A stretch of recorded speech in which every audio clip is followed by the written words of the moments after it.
Welcome to Todd's 2-Minute Tech Tip Tuesday, brought to you by Big Beard Battery. Visit BigBeardBattery.com. Go ahead and hit the subscribe button. That way you don't miss anything. Hey, Todd here over Big Beard Battery. Go ahead and answer some of your questions. We get a lot of questions that come in.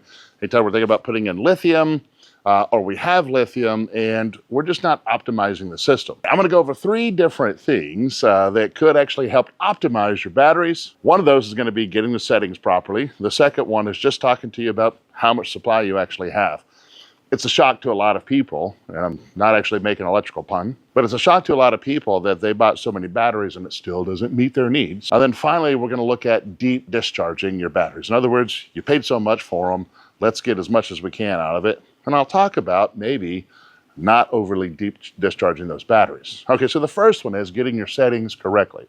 Whatever lithium battery you go with, you really want to look at the paperwork that is provided to there to follow the charge settings. Now, if you have a Victron system, Victron actually provides some preset charge settings, right?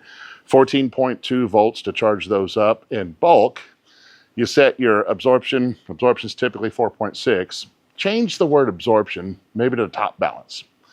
If you ever crack open a lithium battery, depending on whether they have prismatic cells or if they have smaller cylindrical cells. If they're prismatic cells, you got 4 of those. If you have cylindrical cells, there may be quite a few in there, okay? But there's a bunch of different battery cells inside. And I would need you to understand the internal resistance of each cell might be slightly off. So as we get into charge and discharge those, each individual cell may be slightly off of the other. Well, you do a couple hundred discharges and that slight variance between them gets further off. So we set up a setting called absorption. Think of it as top balance. We get these things back up to about 14.2 and then go into absorption, which typically the Victron is going to push about 14.6, maybe 14.4 if you set it. And it's going to slowly balance those cells out. You balance the cells out, and of course, you're optimizing your battery. It's getting those settings set properly, right? So the charge settings are fine, when you get in there, and if you choose the LiFePO setting for Victron. If you don't know, again, grab whatever manufacturer of batteries you have and look at that. We provide that to you, and we do follow the Victron system should you actually get some Big Beard batteries. The second thing would be, of course, having too small of a system compared to what your dreams are. A lot of people think they're going to buy 2 or 3 batteries and they're going to live off grid for 4 or 5 weeks at a time. Quite honestly, anyone who builds solar, we're just trying to get you 24 hours. If we can regenerate that thing every 24 hours, then you can go endless. But let me tell you what that would look like. My build, okay? Just depending on what you want to run. I know there's a lot of different people out there. Everyone's different, but we all have different energy consumption needs. And a lot of people who are totally off grid use very little bit of amount of electricity, and they'll tell you, hey, just a couple batteries is all you need. And for someone who fits that same category, not using much electricity at all, it's perfectly fine. However, if you're one of those that needs to have everything running, then of course, the bigger your needs are, the bigger the bank of batteries you need to have, okay? So just understand that there's a give and take when it comes to, your expectations to the amount of batteries you have. I always say it's supply and demand. If you have a 12 volt, 100 amp hour battery, you got 1200 watts of potential in that battery. If you can get all 1200 watts out, that's it. Battery's dead. Quite honestly, you're probably going to get 1000 watts out of it. Just really depends on, how deep of a discharge you have. So if you're running an air conditioner that may be pulling 2000 watts, you need a minimum of 2 of those to run that air conditioner for an hour, right? 2400 watts, you may get 2000 watts of actual usage without harming the battery, right? And now air conditioner's off. So what's your expectations, right? Okay, I want to run an air conditioner for 4 hours, and that's how many batteries you need. Or bigger batteries that have more capacity, right? The more batteries we put in line, the more balancing issues we have. Understand that, your battery bank may not be to what your dreams are.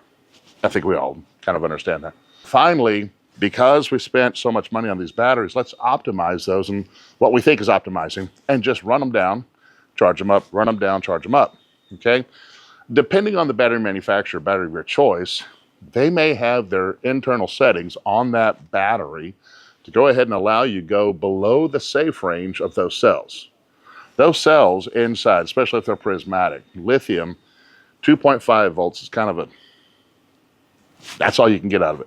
Once that battery reaches about 10 volts, right, that BMS should kick in if the battery manufacturer hadn't even go a little bit higher, maybe set those up. So depending on where you buy your batteries, if you buy them at Sam's or something like that, do not count on the BMS and the internal settings from that manufacturer to keep your battery safe. Whenever we put these in, we actually set those up a little bit higher. You can get them down to about 11 volts, right? BMS opens up the MOSFET and says, no more, we're not going to discharge it anymore. Think of a battery, right? There's two posts up there. You got a positive and a negative. It's an anode rod and a cathode rod, okay? When we discharge that cathode rod too much, we're starting to pull oxygen off of that cathode rod, and it mixes with the lithium. We get lithium oxide. Starts forming platelets, or it starts pulling away, and you just lose and you damage the effectiveness of that battery. So the best thing to do is not discharge it, honestly, much below 12 volts. Victron settings or whatever inverter charge you have, get those settings set properly, right? And live in that 80% range. Let's discharge it 80%, charge it back up. 14.6 volts, you're not going to hurt that battery at all. On the other side, how many batteries do you have, or how big is your bank?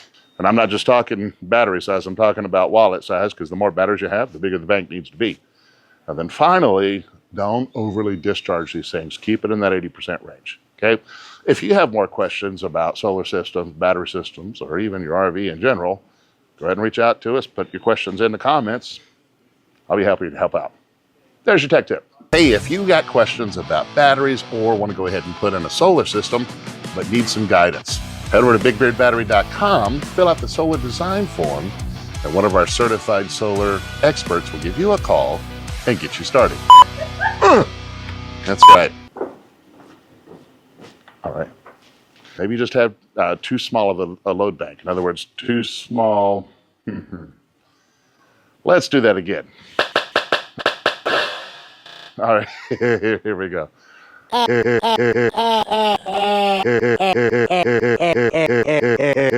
we go.